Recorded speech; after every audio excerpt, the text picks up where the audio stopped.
दोस्तों, मैं आदिल खान। भोपाल से बीजेपी सांसद और मालेगांव ब्लास्ट जैसी आतंकवादी घटना में आरोपी साध्वी प्रज्ञा ठाकुर को मज़ारों और मस्जिदों से बड़ी दिक्कत है।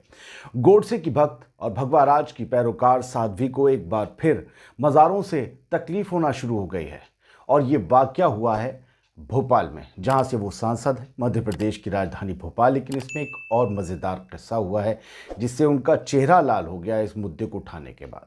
भोपाल के केंद्रीय विद्यालय और मोतीलाल विज्ञान महाविद्यालय यानी कि डिग्री कॉलेज में जो मस्जिद और मज़ार है, उसका मुद्दा उठाया था साध्वी प्रज्ञा ने। और इसके बाद प्रज्ञा ठाकुर सड़कों पर बनी मज़ारों के खिलाफ अब खड़ी हो चुकी हैं, लामबंद हो गई हैं कि उन्हें मज़ार नहीं चाहिए सड़क पर, उन्हें हटाने का हुक्म तक दे डाला। मगर यहाँ खुद एक अधिकारी ने सच्चाई जब बताई तो साध्वी प्रज्ञा को ऐसा शर्मसार होना पड़ा कि आप भी सुनेंगे तो ताली या तो बजाएंगे या फिर हैरान हो जाएंगे।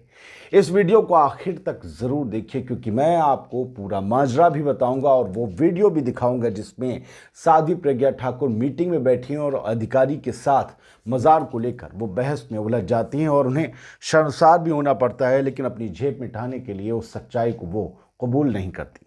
खैर, दरअसल सड़क सुरक्षा समिति की बैठक थी भोपाल में। अधूरी तैयारी के साथ उसमें प्रज्ञा ठाकुर पहुंच गई। भोपाल सांसद प्रज्ञा ठाकुर अधिकारियों के बीच बैठी। किसी भी तरह के अनाधिकृत निर्माण यानी कि जिस निर्माण की इजाज़त नहीं ली गई है या गैर कानूनी निर्माण है, उसके खिलाफ कार्रवाई के निर्देश देने लगी। प्रज्ञा ने कहा कि हमारा मकसद है कि किसी की भावना को ठेस ना पहुंचे, लेकिन शहर के विकास से किसी तरह समझौता नहीं होना चाहिए। मज़ारों से ही तो विकास रुक रहा है।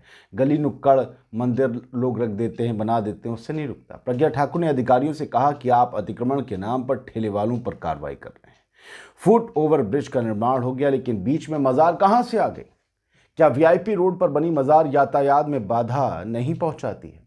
सबकी अपनी धार्मिक भावना होती है, लेकिन उनके लिए कोई उचित स्थान हो, मतलब एक मज़ार और मस्जिद के लिए एक स्थान बना दिया जाए, वही होना चाहिए।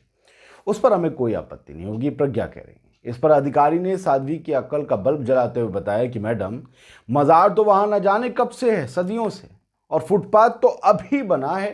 हम मज़ार कैसे हटाएं? मज़ार की जगह फुटपाथ आ गया है। हालांकि प्रज्ञा को ये सब सच मंजूर नहीं होता और वो इससे इनकार करती रहती हैं। ये वीडियो देखिए और इसके बाद कुछ और जानकारी आपको देंगे।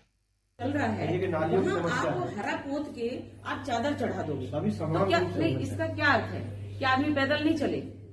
तो जिस समय निर्माण हुआ था उसका क्या वो स्थान था? नहीं था। वो बहुत पुराना देखिए नहीं है, और उस स्थान को बनाया भी नहीं, बाद में बनाया गया वो स्थान। आप कैसी बात कर रहे हैं? वो स्थान वहाँ फुटपाथ बनने से पहले था।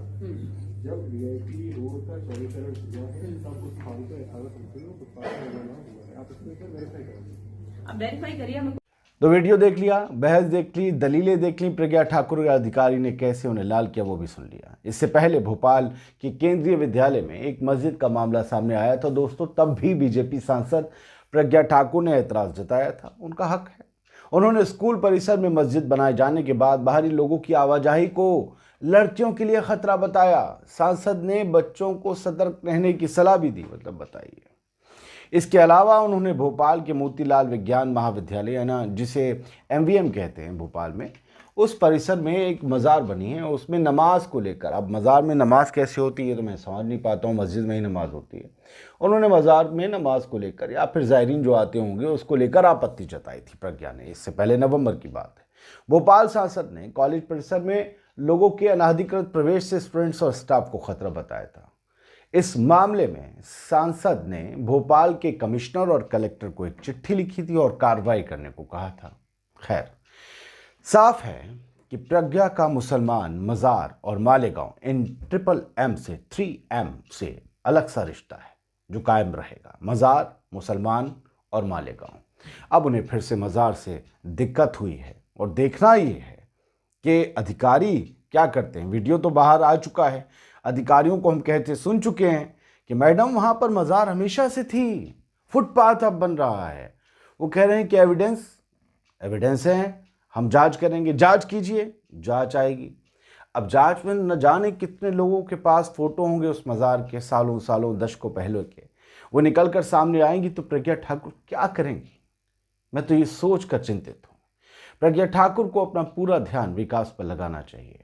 उन्हें देखना चाहिए कि शहर में या किसी भी शहर में या इस पूरे देश में अगर अनाधिकृत तौर पर निर्माण की बात करेंगे धार्मिक स्थानों की तो किसके निकलेंगे, उन्हें बेहतर समझना चाहिए। ये देश धार्मिक भावनाओं से जुड़ा हुआ देश है। यहाँ पर कण कण और पत्थर में भगवान बसते हैं। किसी की मान्यता कहीं पर आ जाए, किसी का दिल कहीं पर आ जाए तो वो पत्थर रखकर उसे पूजने लगता है, इसमें कोई एतराज़ नहीं। लेकिन मज़ार मस्जिद सिर्फ इन्हीं पर सवाल उठाना ये दर्शाता है कि लोगों के बीच विभाजन करने की राजनीति भारत में अपने चरम पर पहुंच चुकी है, जो कि बहुत ही ज़्यादा दुर्भाग्यपूर्ण भी है और ख़तरनाक भी। हमें कोशिश करनी होगी कि इस राजनीति का शिकार नहीं हो, वरना आने वाली नस्लों के बीच मुद्दे गौण हो जाएंगे और सिर्फ हिंदू, मुसलमान, पाकिस्तान, मज़ार, मस्जिद ये सारी चीज़ें रह जाएंगी। इसके पार ना सोचने वाले कुएं के मेढक बन जाएंगे हिंदुस्तान के युवा। आपको कैसा हिंदुस्तान बनाना है यह आप तय करेंगे। जय हिंद।